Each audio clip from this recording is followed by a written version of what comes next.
हमारा नया चैप्टर है बीएसटी में बैंकिंग। ठीक है, इससे पहले हम लोगों ने जो चैप्टर पढ़ा था वो पढ़ा था मनी। मनी के बारे में हम लोगों ने सब कुछ समझ लिया था।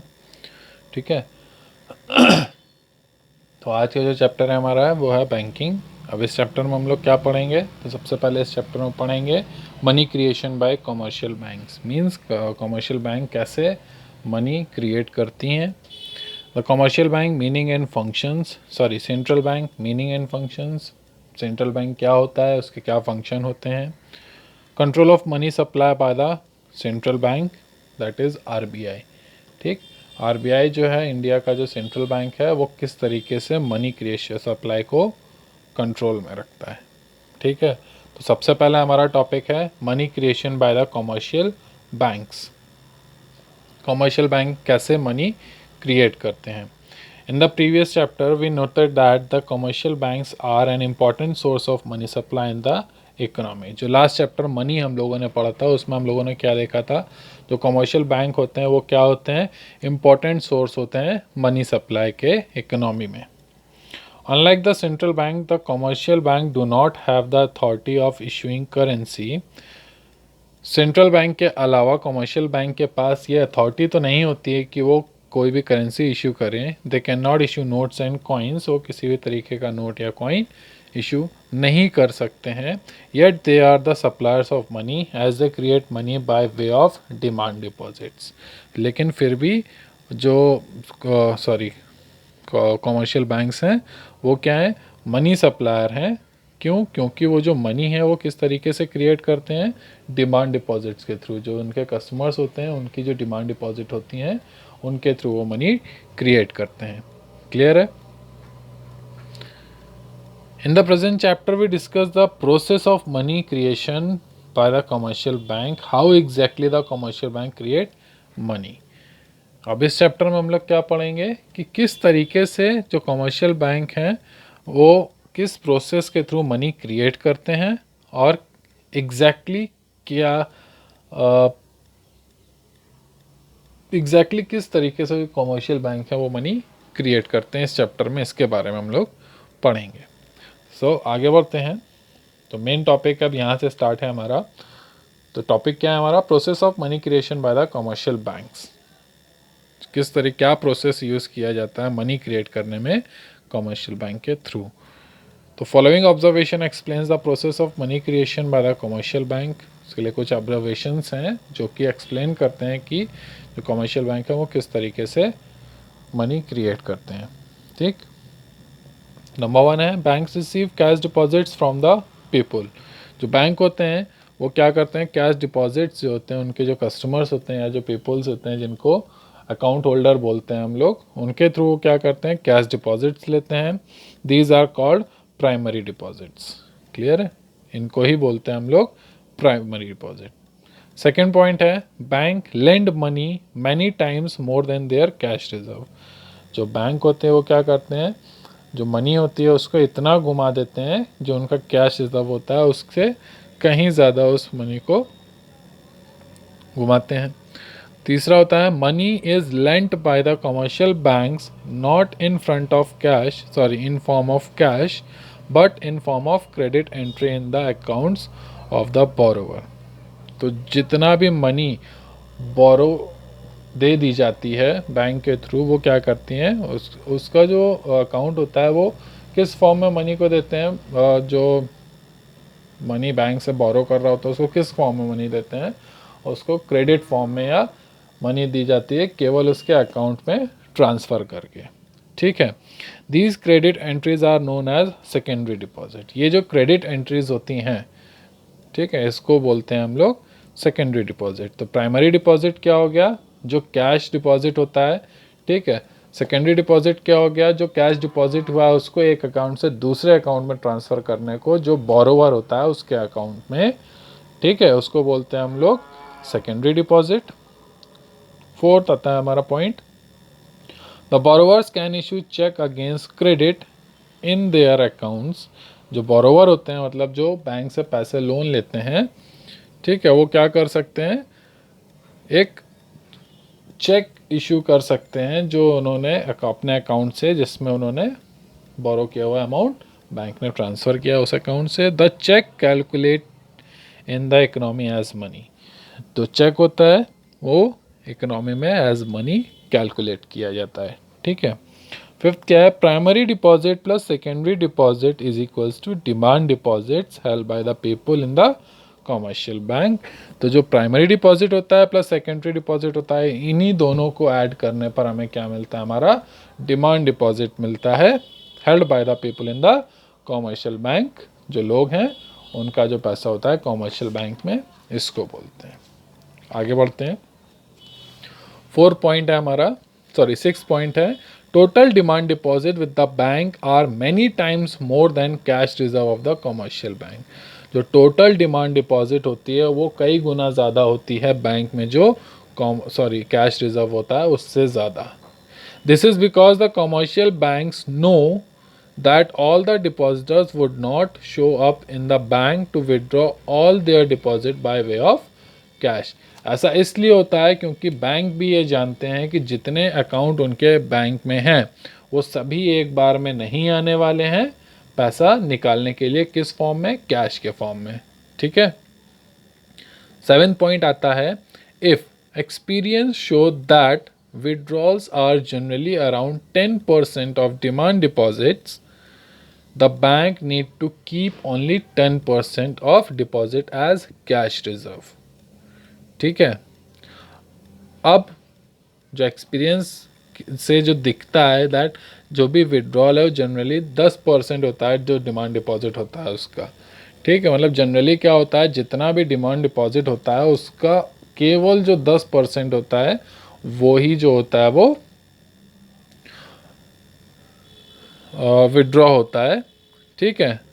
तो इस वजह से क्या होता है, the bank need to keep only 10% of deposit as cash reserve.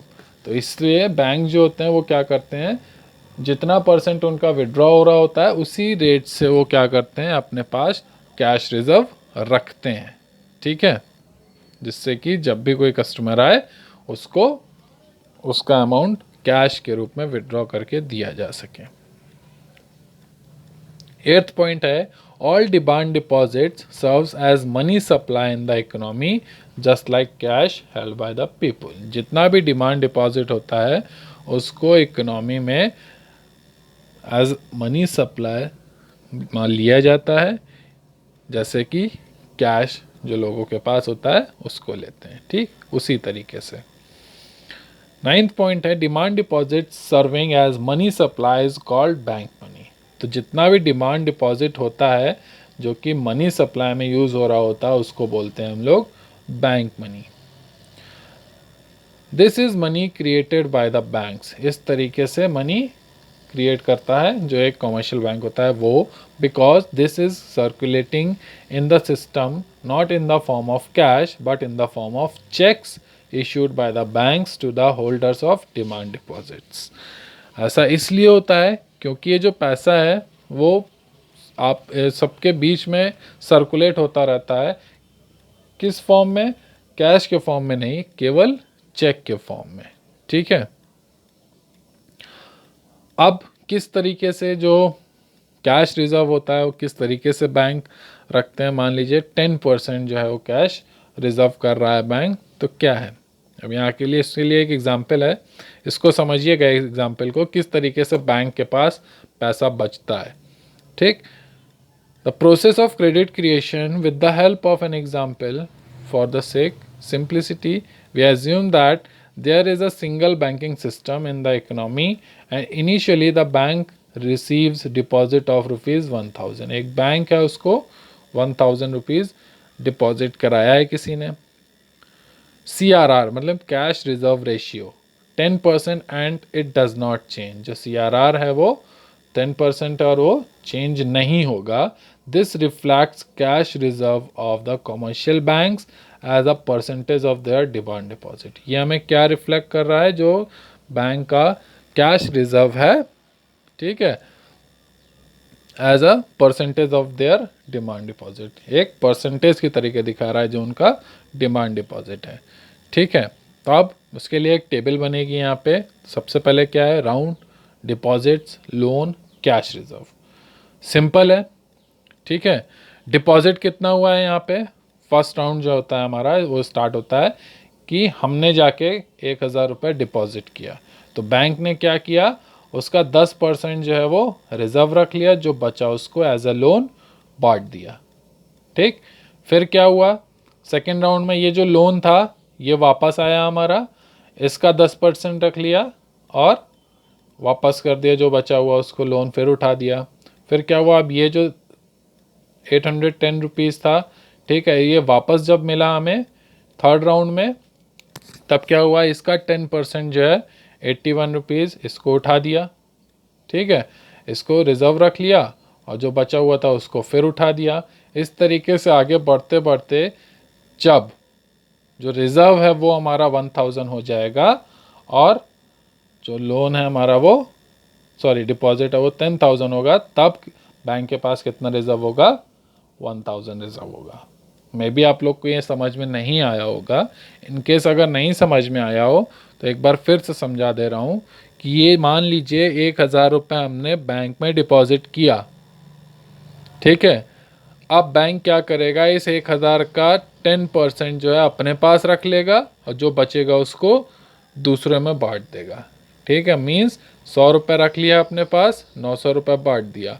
अब ये 900 रुपये क्या हुआ, सेकेंड राउंड में जब जिसको हमने दिया है, मान लीजिए बैंक ने किसी थर्ड पर्सन को दे दिया लोन के रूप में, ठीक है, तो वो थर्ड पर्सन बैंक को वापस भी तो करेगा लोन। तो ये जो 900 रुपीज़ जब वापस आता है तब बैंक क्या करती है, 900 डिपॉजिट हुआ, अब इस 900 में से वो क्या करता है, 10% रिजर्व रख लेता है और जो बचता है उसको फिर से एज अ लोन उठा देता है।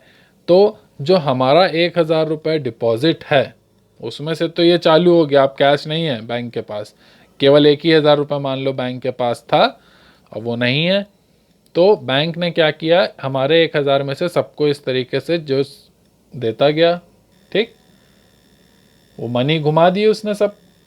अब जब हमें पैसे की ज़रूरत होगी, हमारे पैसे को उसको कंप्लीट करने के लिए ये तब तक करना पड़ेगा जब तक जो टोटल डिपॉजिट है वो 10,000 ना आ जाए, तब वो हमारे 1,000 रुपये हमको, हमारे 1,000 रुपये अपने पास वापस ले पाएगा। जब तक वो 10,000 उसके पास डिपॉजिट नहीं होगा तब तक वो 1,000 नहीं बन पाएगा जो हमारा पैसा है। ठीक है, इसीलिए बैंक क्या करते हैं, उनको इतना पता होता है कि जो लोग हैं जिनके अकाउंट है बैंक में वो सभी एक साथ नहीं आएंगे पैसा निकालने, तो इस वजह से क्या होता है, वो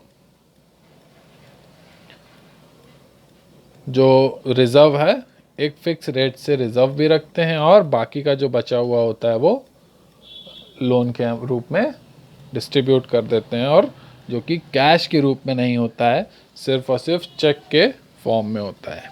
ठीक है, तो ये था। अब ये जो है हमारा इसी का डिस्क्रिप्शन है, चाहें तो आप वीडियो पॉज करके इसको पढ़ सकते हैं, इधर भी है। प्राइमरी एंड सेकेंडरी डिपॉजिट हमने बता ही दिया था आप लोग को क्या होता है ये प्राइमरी एंड सेकेंडरी डिपॉजिट। ठीक है, अब आगे बढ़ते हैं।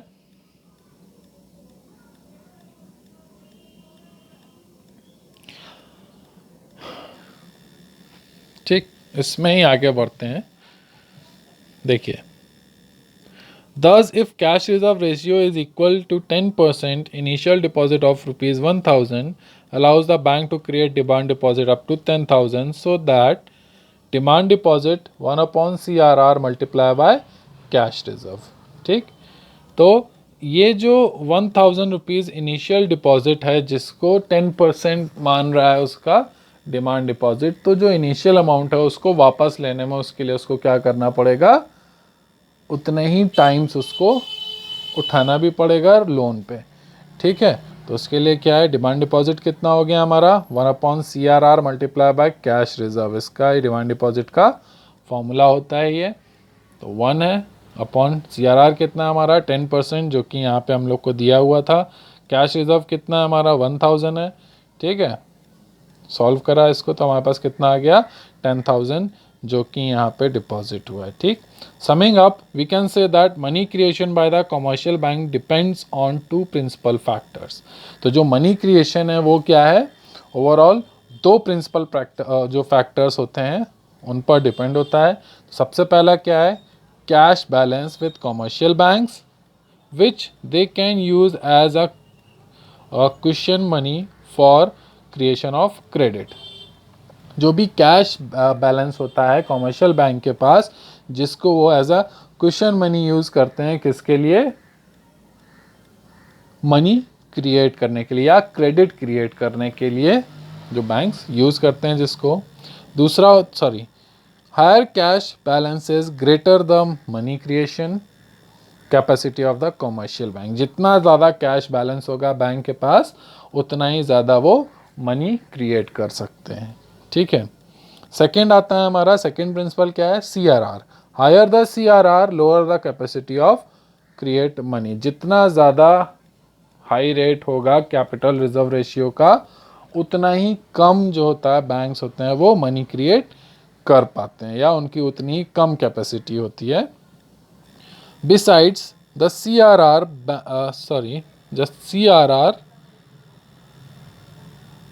Besides the CRR, the banks may hold excess reserves as vault cash. CRR के अलावा जो बैंक्स होते हैं वो क्या कर सकते हैं, एक्सेस रिजर्व भी रख सकते हैं। किस तरीके से, वॉल्ट कैश के through. Higher the vault cash lower would be the capacity of create money. ठीक है, जितना ज़्यादा हायर वॉल्ट कैश होगा उतना ही क्या होगा, लोअर कैपेसिटी होगी मनी क्रिएट करने की। ये दो प्रिंसिपल थे। पहला था हमारा cash balances with commercial bank which they can use a question money for the creation of money या क्रेडिट। दूसरा था CRR, higher the CRR lower the capacity of creation of money. Clear है ये सबको। आगे बढ़ते हैं, CRR and credit multiplier, CRR and credit multiplier. In India, CRR is detained not by the commercial banks themselves but by the RBI.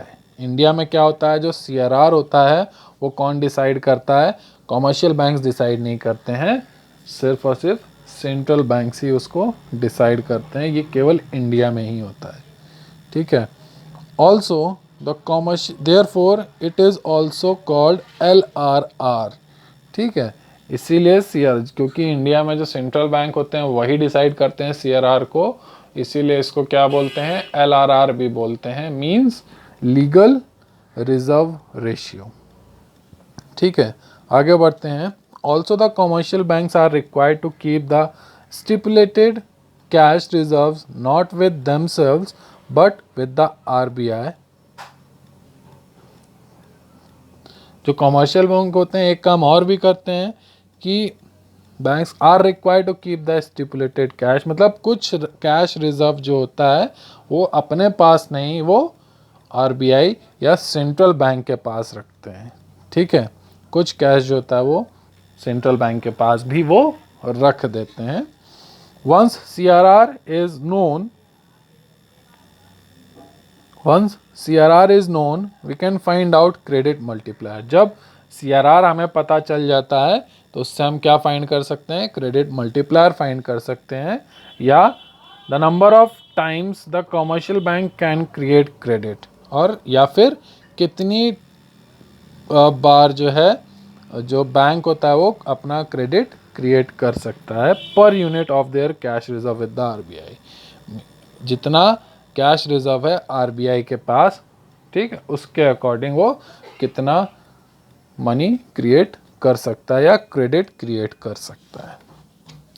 ठीक है, अब इसमें क्या है, credit multiplier is found in terms of following equation. जो credit multiplier होता है वो किस फॉर्म में फाइंड कर सकते हैं, हम उसको इक्वेशन फॉर्म में कर सकते हैं, means K is equals to 1/CRR। अब यहाँ पे K क्या है, K is equals to multiplier, CRR is equals to cash reserve ratio. ठीक, for example if CRR 10% then multiplier कितना होगा, 1/10%, means 100/10 is equals to 10। Clear है ना ये। तो if sorry, it multiplies that if CRR is equals to 10%, then the commercial banks can credit money 10 times of their cash reserve. Means अगर CRR जो 10% है, इसका मतलब क्या है, जो कमर्शियल बैंक हैं वो अपने डिपॉजिट का 10 गुना ज़्यादा यूज़ कर सकते हैं, किस लिए, क्रेडिट मनी के लिए, एज ए क्रेडिट मनी उसके 10 गुना ज़्यादा वो दे सकते हैं. दस if cash reserves are rupees 10,000, the commercial banks can create credit as per the following equation. अब यहाँ पे हमें दिया है CRR, सॉरी कैश रिजर्व दिया हुआ है 10,000, तो कितना कर सकते हैं, क्रेडिट मनी क्रिएशन, और मनी क्रिएशन जो फॉर्मूला पीछे हम लोगों ने देखा था, ठीक है, 1/CRR multiply by money, sorry money, हाँ, cash reserve multiply by cash reserve, तो क्या होता है 10,000 multiplied by 1/10% means 100/10 is equals to 1 lakh. ठीक. Note that this is the maximum amount of money that the commercial bank can create given their cash reserve. तो ये जो amount निकला है ये क्या है, एक मैक्सिमम अमाउंट है मनी का जो कि बैंक जो है क्रिएट कर सकता है क्रेडिट देकर. This is because CRR is legally determined by the RBI and the commercial bank must comply with it. ऐसा इसलिए होता है क्योंकि जो कैश रिजर्व रेशियो होता है वो RBI के थ्रू लीगली दिया जाता है, इस वजह से बैंक्स को इसे फॉलो करना कंपलसरी होता है. क्लियर है? ठीक है. तो आप इसमें जो ना समझ में आया वो आप हमसे पूछ सकते हैं, बाकी इसका वर्कशीट आपको मिलेगा, उसको कंप्लीट करिएगा.